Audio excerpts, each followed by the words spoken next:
ঠাকুর আজ 3 দিন যাব তোরা হারি পেটে নেই এক মুঠো ভাত পরিধানের নেই ভালো একখানা কাপড় মাথায় দিতে পারছি না এক ফুটো তোল কেন কেন ঠাকুর তুমি আমাকে এই সংসারে গরিব করে পাঠিয়েছে রে ওগো ওগো ঠাকুর শুনেছি তুমি নাকি গরিবের বন্ধু তাই যদি হয়ে থাকে ঠাকুর তাহলে তাহলে তুমি আমার প্রাণে একটিবার চাচ্ছ না কেন আজ সারা রাজ্যময় ঘুরে এলাম কিন্তু কোথায়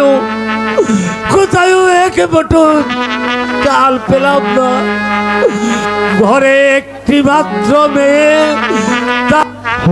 আমি এক মুঠো অন্ন দিতে পারছি না কেন কেন ঠাকুর তুমি আমাকে এই সংসারে পাঠিয়ে কেন কেন তুমি আমাকে এই সংসারে পাঠিয়েছিলে ঠাকুর বাবা বাবা ও বাবা কে রে মা কেন তুমি পাগলের মতো ঘুরে বেড়াচ্ছ বলো বাবা বলো কি হয়েছে তোমার এ তো ভগবানের দান তুমি কোনো দুঃখ করো না বাবা দুঃখই যে গরিবের বন্ধু আরে মা আমি আমার জন্য ভাবছি না আমি ভাবছি শুধু তোদের জন্য আমাদের জন্য কোনো ভাবনা নেই বাবা তুমি যেমন ভাবে থাকবে আমরাও ঠিক তেমনি ভাবে থাকবো ওরে মা আমরা যে এই পৃথিবীতে গরিব হয়ে এসেছি ভগবানই যে আমাদের একমাত্র সহায় ভগবানই যে আমাদের একমাত্র সহায় মেরে চিঠিলাম হ্যালো হ্যালো ঘরে বসে বসে ঠাকুরকে প্রণাম করলেই চলবে না কোথাও গিয়ে একটি কাজের ব্যবস্থা করতে হবে কি করবো লীলাবতী আজ তো আমি সারা রাজ্যময় ঘুরে এলাম কিন্তু কোথাও একটি কাজের সন্ধান করতে পারলাম না ঘরে বসে থাকলে তোমাকে কাজ কে এনে দিবে কি করবো লীলাবতী চলো রান্না করেছি খাবে রান্না করেছো তুমি লীলাবতী কিন্তু তুমি চাল পালে কোথায় আমি আজ সকালবেলায় রানীমার নিকট গিয়েছিলাম রানীমা আমার মুখখানা দেখে বলল আলোর মা তোর মুখখানা এত মলিন কেন আমি বললাম রানীমা আজ 3 দিন যাবত আমাদের ঘরে কোনো অন্ন নেই তাই শুনে রানীমা আমাকে কিছু চাল আর 1 মুঠো ডাল দিয়ে বলল আলোর মা তুই প্রতিদিন আমার বাড়িতে এসে এমনি করে কিছু কিছু চাল ডাল নিয়ে চল মা আলু আমরা 3 জনে বসে একখানে পেট ভরে খাবো তুমি যাও বাবা আমি একটু পরে যাব মা তুই কিন্তু বেশি দেরি করিস না ঠিক আছে বাবা আমি কিন্তু তোর জন্য অপেক্ষায় থাকবো চলো তাড়াতাড়ি আসিস রে মা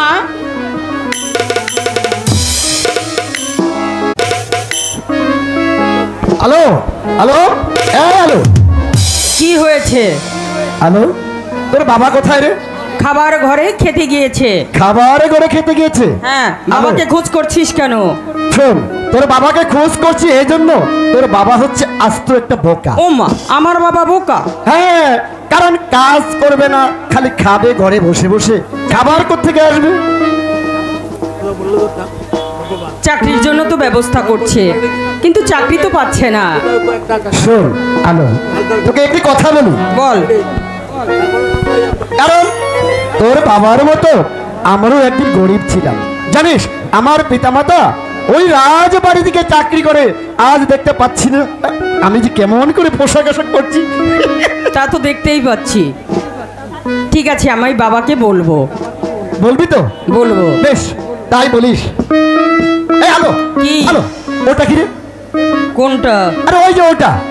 আমি তো কিছুই দেখতে পাচ্ছি না। হ্যাঁ, দেখতে পাচ্ছিস না?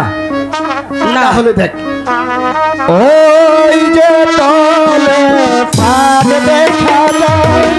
মন্টু, ভালো হবে না কিন্তু। ওই যে তলে ফাঁক দেখা যায়।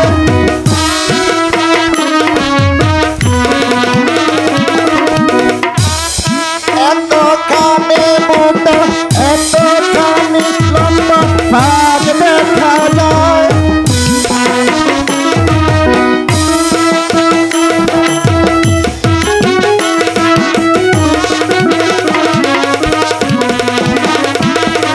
কৃষ্ণের হাতে মোহন বাসি, আমি ওকে বাজাতে যাই। আলো আলো আলো আলো, বল। বুঝতে পারছিস না? পারছি, বুঝতে একটু পারছিস? একটু। একটু একটু, তাহলে তোকে পুরোটা বুঝিয়ে দিতে হবে। ঠিক আছে, এদিকে আয় আলো।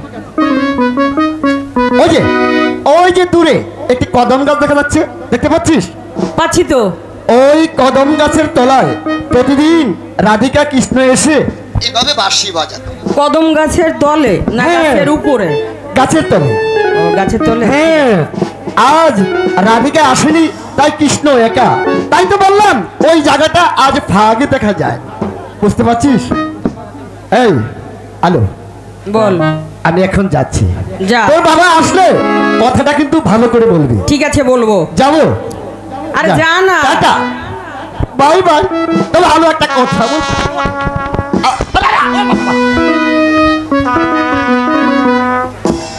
সার চালায় ভগবান, ভগবান তুমি আমাকে বলে দাও ভগবান। বাবা, ও বাবা, হ্যাঁ, কিরে মালো? তুমি আর কেঁদো না। হ্যাঁ মা।